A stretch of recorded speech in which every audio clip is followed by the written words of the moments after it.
Bismillahirrahmanirrahim. Assalamualaikum warahmatullahi wabarakatuh. Baiklah, pada video ini kita akan membahas bagaimana cara kita menghitung elastisitas demand menggunakan midpoint formula.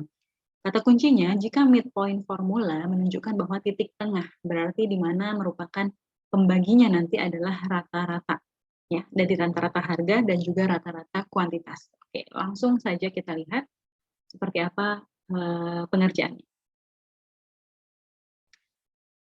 Berikut adalah soalnya, teman-teman. Pada saat harga apel sama dengan $3 per kilo, jumlah yang diminta senilai 5 kg. Berarti kita bisa uraikan terlebih dahulu.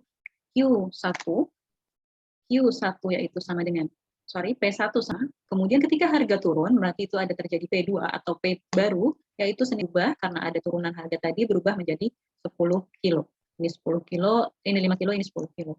Oke, maka ketika kita mau melihat koefisien elastisitas, bagaimana caranya? Yang pertama adalah we know that price elasticity of demand itu adalah persentase perubahan kuantitas, ya, tanda segitiga adalah perubahan dibagi dengan persentase perubahan harga.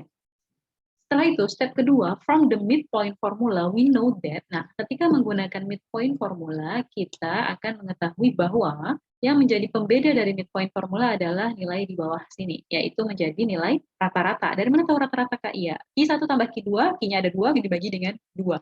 Itu merupakan rata-rata. Nah, yang penting teman-teman mengetahui hal ini. Jadi persentase Q dan persentase P-nya adalah seperti ini. Oke, next kemudian kita lanjut ke step 3, we can use the value provided in the figure. Nah, kita pakai ini nilai-nilai tadi, yang ini, yang sudah kita lihat ini, kita masukin ke dalam rumus. Baik, kita akan coba. Persentase delta Q sama dengan, berarti kita masukin rumusnya Q2 itu berarti berapa teman-teman? 10, kita kurangi dengan Q1-nya tadi, 5, kemudian dibagi dengan Q1, 5 ditambah 10, dibagi 2, kemudian kita kali dengan 100, karena mau lihat persentase.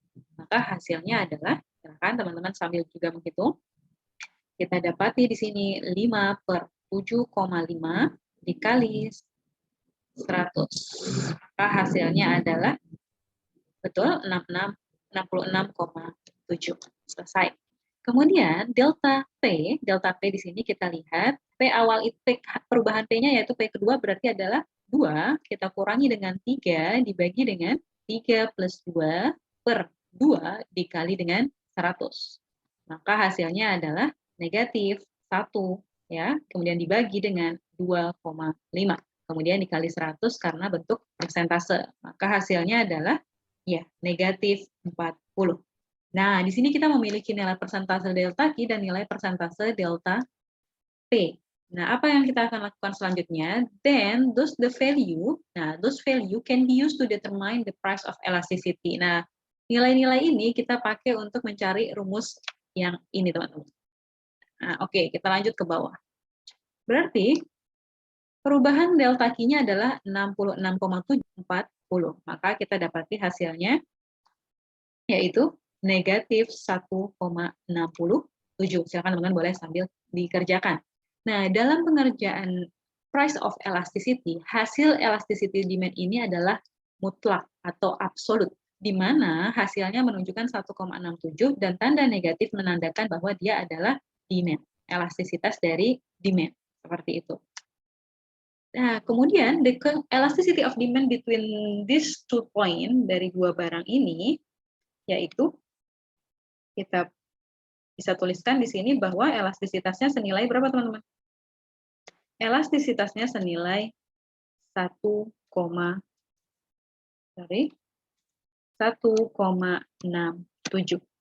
which is an amount. Nah, dia lebih besar dari 1 atau kurang dari 1 atau sama dengan 1. Nah, 1,67 adalah lebih besar dari 1. Maka yang lain kita coret. Oke. Ketika lebih besar dari 1 dalam indikator elastisitas, maka termasuk dalam kategori,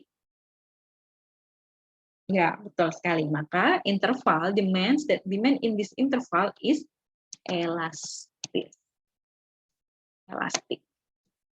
Nah, ini menunjukkan bahwa nilai elastisitasnya adalah elastis. Nah, di mana di sini bisa kita sebutkan bahwa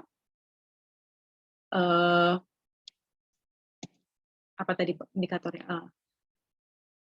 Buah apel ini termasuk kategori barang yang elastis atau permintaan yang elastis. Jadi kita bisa bilang permintaan untuk buah apel, permintaannya adalah elastis. Di mana kalau elastis berarti ketika harga berubah sedikit, maka akan sangat mempengaruhi perubahan dari permintaan barang tersebut. Terlihat nih harganya mengalami penurunan senilai 40, tapi ternyata perubahan harga kuantitasnya jauh senilai 66,7. Demikian teman-teman terkait dengan pembahasan elastisitas. Kata kuncinya adalah teman-teman mengetahui rumusnya, kemudian teman-teman bisa memasukkan soal cerita ini ke dalam indikator rumus tersebut, kemudian teman-teman bisa mengimplementasikan apa hasil dari indikator tersebut, apakah di elastis, inelastis, atau unitary, dan sebagainya. Kemudian teman-teman berikan conclusion-nya di bawah. Terima kasih. Semoga dapat dipahami. Assalamualaikum warahmatullahi wabarakatuh.